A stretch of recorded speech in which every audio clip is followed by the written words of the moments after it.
அப்ப ஒரு ஆளுக்கு அல்லாஹ்வுடைய அச்சம் இருந்தா தொழ முடியும். அப்ப அவள்கிட்ட தொழுகை இருக்குதான்னு பாருங்க. அந்த சமுதாயத்தின் கண்ணுக்கு கருத்த மொழியே அதுதான் தொழுகை.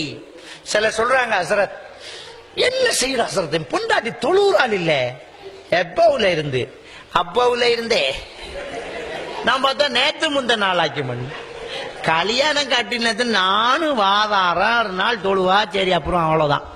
நம்ம ஊர்ல இருந்தா நம்மளை கண்டா தொழுகை, இல்லாட்டி இல்ல மௌலவி தொழுறாள் இல்ல மௌலவி, என்ன செய்யற மௌலவி? இதுக்குத்தான் தலாக் செய்யலாம். அதுதான் உரிமையான காரணம். பொண்டாட்டி தொழுறா இல்லண்டா, அடுத்தது காலி கோடுதான். எங்கேயாவது ஒரு காலியாட்ட கேட்டு பாருங்க, என் பொண்டாட்டி தொழுறா இல்ல தலாக்கு கேட்ட ஒரு ஆம்பளை சிங்கத்தை காட்டட்டும். இல்ல சுத்து மதில் கட்டித்தாரண்ட மாமனார் கட்டித்தரலன்னு தலாக் சொன்னவன் எல்லாம் இருக்கிறான்.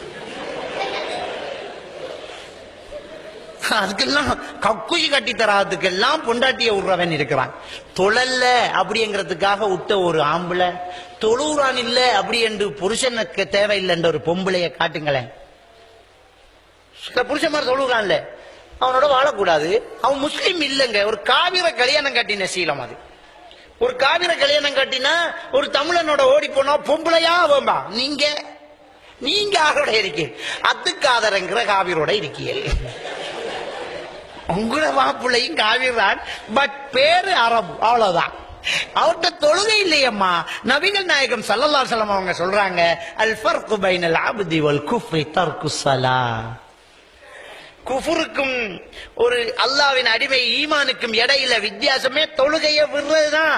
அவர்கிட்ட தொழுகை இல்லாட்டி நீங்க பண்ணிருக்கிறது காவிரத்தான்.